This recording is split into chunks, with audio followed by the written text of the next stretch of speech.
Getting ready to put in the first row of garden beds. I'm going to have 4 rows of 6.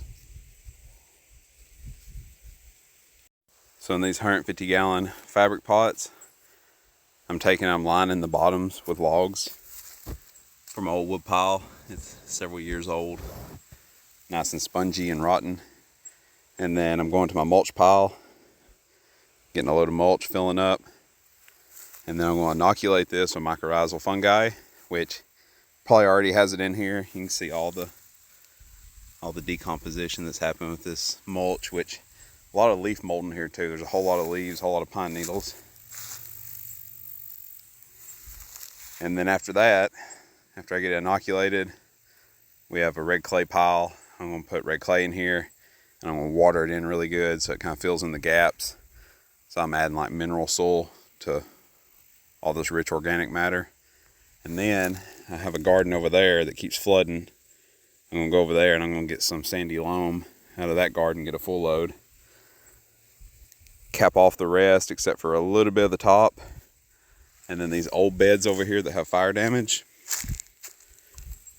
I'm going to start shoveling dirt out because they are completely full of rich compost.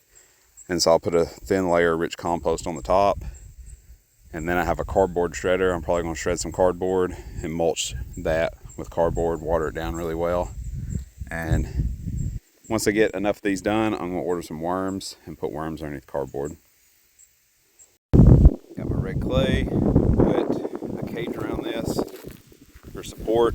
That'll make my bag last longer because it'll take some of the pressure off the sides of the bag. But I think this red clay has sulfur in it.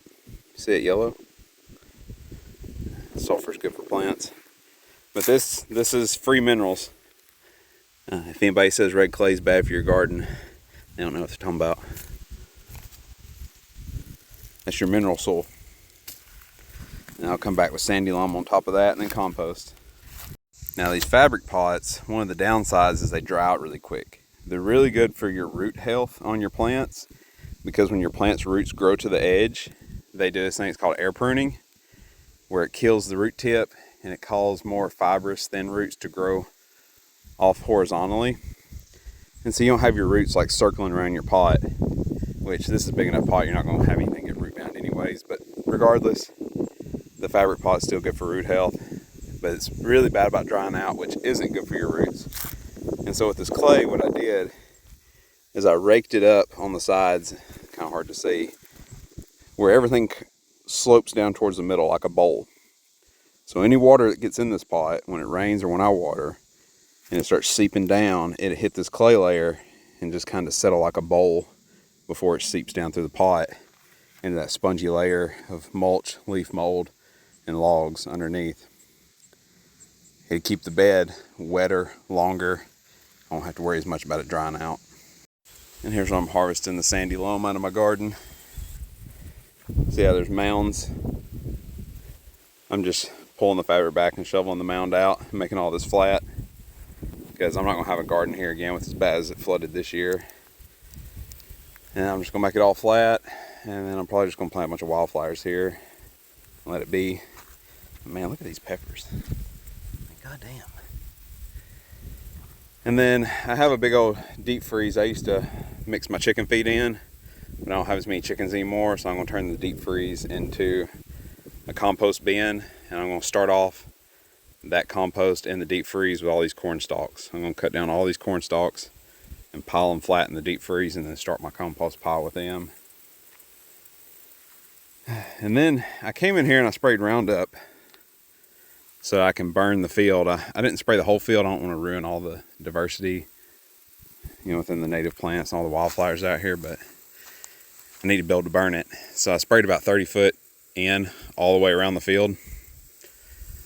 And I'm really excited for that to die because then I'll be able to take my wagon in a flat area over to my garden area. Because right now, I'm having to take this damn wagon all the way up this big hill around the house, back down that big hill and over there. Got the sandy loam floodplain soil put in here. Man, that sucked bringing that over here. And now it's time to go get some of that rich compost out of those fire damaged beds and put on the top couple inches. Funny enough, when I was digging the compost out, I found an asparagus. I'm probably just gonna stick it in this bed. Yeah, look at that rich compost.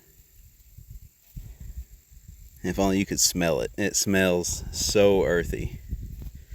Yeah, it's going on the top. When I was making this compost, I was putting everything in it. And when I would butcher out chickens, I'd burn the carcass and just put what was left of the burnt feathers and bones in the compost. I was putting minnow traps in the pond, catching a bunch of the minnows, throwing them in the compost pile. Anytime I had crab legs or oysters, it was getting shredded and put in here. But see the difference. That's great.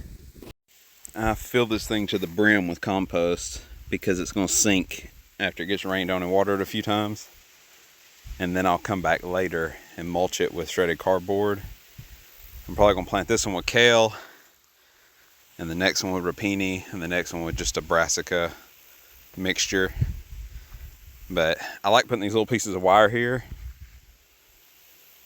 because the kale can grow up through it and it keeps it from falling over. Same with other plants.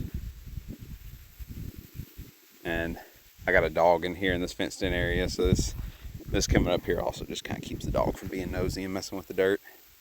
About to mix in a little crab meal. If I had some neem meal, I'd mix it in too, but I'm currently out of neem meal. And then I'm going to plant some dinosaur kale, and some Strela green lettuce in between the dinosaur kale. Now this lettuce will most likely die at the first frost, but this kale keep going deep into the winter and will green back up in the spring, and I'll have a bit of a second crop of it. Planted and ready to go. The jalapeno plant is about to hit 4 foot tall. Maybe there.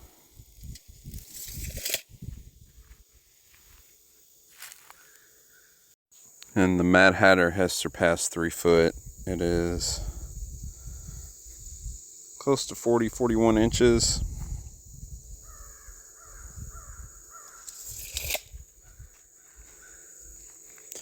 And it's got little Mad Hatter starting to form on it.